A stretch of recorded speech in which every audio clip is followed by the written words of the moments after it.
న్యాయాధిపతి అయిన నా యేసయ్యా, జీవింపచేయుటకు అరుదెంచినావు. క్రీస్తునందు ప్రియమైన దైవ జనాంగమా, మీకందరికీ ఉదయకాలపు శుభములు తెలియజేస్తూ ఉన్నాను. ప్రతి ఉదయం ప్రభువుతో సావాసం అనే కార్యక్రమానికి మిమ్మల్ని ప్రేమతో ఆహ్వానిస్తూ ఉన్నాను. రండి, ఈ ఉదయకాలం మరలా ఒకసారి దేవుని యొక్క మాటను విందాం. కీర్తనల గ్రంథం 99:6 వచనములో ఇలాగ వ్రాయబడింది: ఆయన యాజకులలో మోషే అహరోనులు ఉండిరి. ఆయన నామమును బట్టి ప్రార్థన చేయువారిలో సమూయేలు ఉండెను.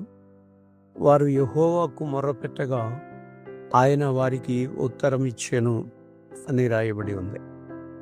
ప్రియమైన దేవుని బిడ్డ, ఈ యొక్క ఉదయకాలంలో మనం గమనించాల్సిన సంగతి, క్రైస్తవుడిగా, దేవుని బిడ్డగా ప్రతి ఒక్కరికి ఓ ప్రత్యేకత సంతరించుకోవాల్సిన అవసరత ఉంది.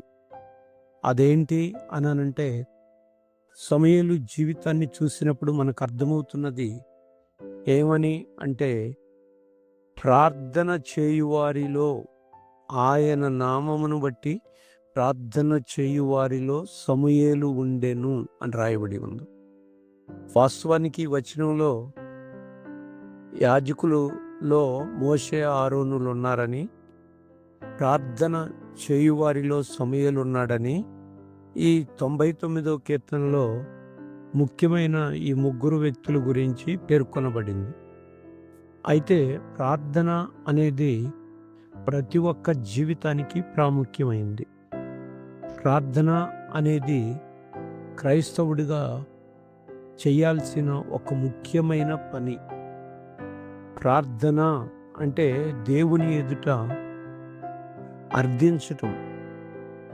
ప్రా అంటే ప్రారంభము, అర్థన అంటే అడుగటం, ప్రారంభంలో అడగటం. జీవితంలో తొలి సమయంలో ఉదయకాలం లేచినప్పుడే ప్రార్థన చేయటం అనేది చాలా అవసరమైన పని. సమూయేలు తన జీవితంలో మంచి ప్రార్థనాపరుడుగా ఉన్నాడు. తాను తన పరిస్థితుల్లో అనేక సార్లు దేవుని ఎదుటకు వెళ్ళి ఆయన ప్రార్థించిన వాడుగా కనబడతా ఉన్నాడు. సంఘానికి వెళ్తున్న నీవు నేను ఏ విషయంలో దేవుని ఎదుట కనబడుతున్నాం? ప్రార్థించేవారిగా కనబడతా ఉన్నామా?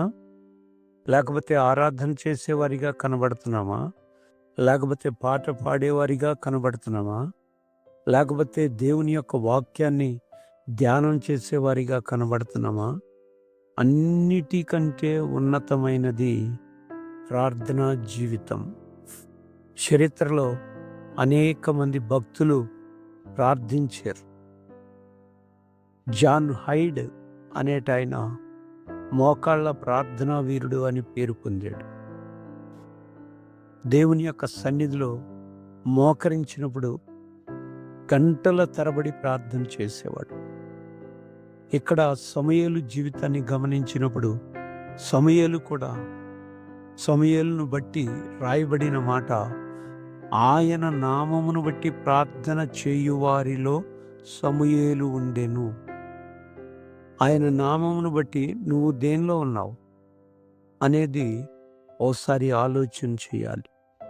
సమూయేలు ప్రార్థనా జీవితంలో ఆయన మొదటి సమూయేలు గ్రంథం 12:23లో ఇజ్రాయేలు ప్రజలను ఉద్దేశించి మాట్లాడుతూ, నా మట్టుకు నేను మీ నిమిత్తము ప్రార్థన చేయుట మానుట వలన యెహోవాకు విరోధముగా పాపము చేసిన వాడనగుదును.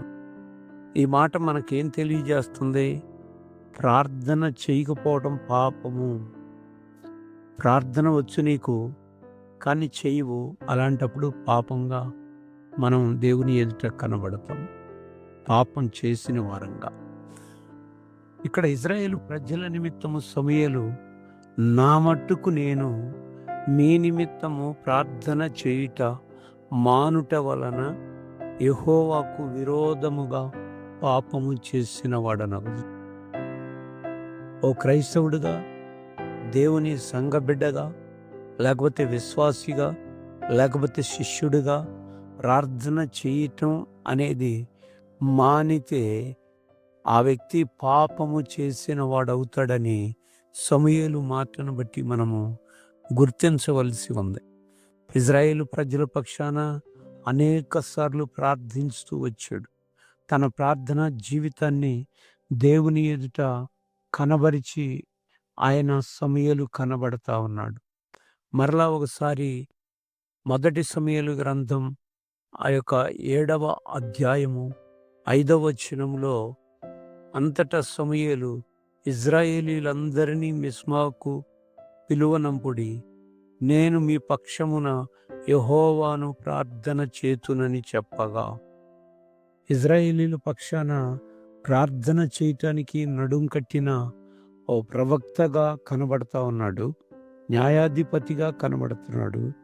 సమూయేలు తన జీవితంలో ప్రార్థనాపరుడుగా కనబడతా ఉన్నాడు. మనం మన జీవితంలో దేవుని ఎదుట ఎలా కనబడుతున్నాం? ఆయన కనబడుతున్న తీరు చూసినప్పుడు ఆ యొక్క మిస్పా అనగా కావలి గోపురము అందరినీ మిస్పా అనే స్థలానికి పిలిచి, ఇప్పుడు నేను మీ పక్షమున ప్రార్థన యెహోవాను ప్రార్థన చేతునని చెప్పగా, అంటే దేవుని యొక్క సన్నిధానానికి వెళ్ళి ఇశ్రాయేలీయుల పక్షాన ప్రార్థన చేస్తున్న అనుభవాలు కనబడుతున్నాయి. నువ్వు నీ దేశంలో జరుగుతున్న అన్యాయాన్ని గురించి ఎప్పుడైనా దేవుని ఎదుటకు వెళ్ళేవా? ఇశ్రాయేలీయుల పక్షాన నాయకుడిగా ఉన్న సమూయేలు ఆయన ఇశ్రాయేలీయులందరి కొరకు ప్రార్థించాడు. భారతదేశం కొరకు నీకు ప్రార్థన చేయాలని భారం ఉంటే ఓ సమూయేలు వలె నువ్వు ఉంటావు. ఇక్కడ మనం గమనించాలి. అటు తర్వాత ఇజ్రాయేలు ప్రజలందరూ మాకు రాజు కావాలి, రాజు కావాలి అని అడిగారు. అలాంటప్పుడు ఆ యొక్క దేవుని దగ్గరికి వెళ్ళి సమూయేలు ప్రార్థించినట్లుగా చూస్తూ ఉన్నాం. 8-6 వచనములో మాకు న్యాయము తీర్చుటకై రాజును నియమింపుమని వారు అనిన మాట సమూయేలు దృష్టికి ప్రతికూలముగా ఉండెను. గనుక సమూయేలు యెహోవాను ప్రార్థన చేసెను. ప్రతికూల పరిస్థితుల్లో ప్రార్థన చేసిన వాడుగా, ప్రార్థన చేయటం మానని వాడుగా, ఇశ్రాయేలీయుల పక్షాన ప్రార్థన చేయటం అనేది ఆపకుండా నిరాటంకంగా చేసిన వ్యక్తిగా సమూయేలు మనకి కనబడతా ఉన్నాడు. ప్రియమైన దేవుని బిడ్డ, గమనించాలి. నీ జీవితంలో ప్రతికూల పరిస్థితులు ఎదురవుతాయి. అలాంటి పరిస్థితుల్లో ప్రార్థన చేయాలి. నీ జీవితంలో అనుకూల పరిస్థితులు ఎదురవుతాయి. అలాంటి సమయాల్లో ప్రార్థన చేయాలి. నీ జీవితంలో పరిస్థితులు ఎలా ఉన్నా, నీ జీవితంలో దేవుని ఎదుట ఓ ప్రార్థనాపరుడు కనబడితే దేవుడు నిన్ను బట్టి కూడా తన యొక్క గ్రంథంలో రాస్తాడు, ఇతడు ప్రార్థనాపరుడు అని. సమూయేలు గురించి సమూయేలు గ్రంథంలో రాయబడింది ఏమని అంటే ఆ యొక్క ప్రార్థన చేస్తున్న అనుభవాలు. కీర్తనల గ్రంథం 99:6లో ప్రార్థన చేయు వారిలో సమూయేలు ఉండెను అని రాశాడు. నువ్వెవరిలో ఉన్నావు? నువ్వు పరిస్థితుల్లో ప్రార్థన ఆత్మను కలిగి ఉంటూ ఉన్నావా? నిరంతరం ప్రార్థించేవాడిగా ఉన్నావా?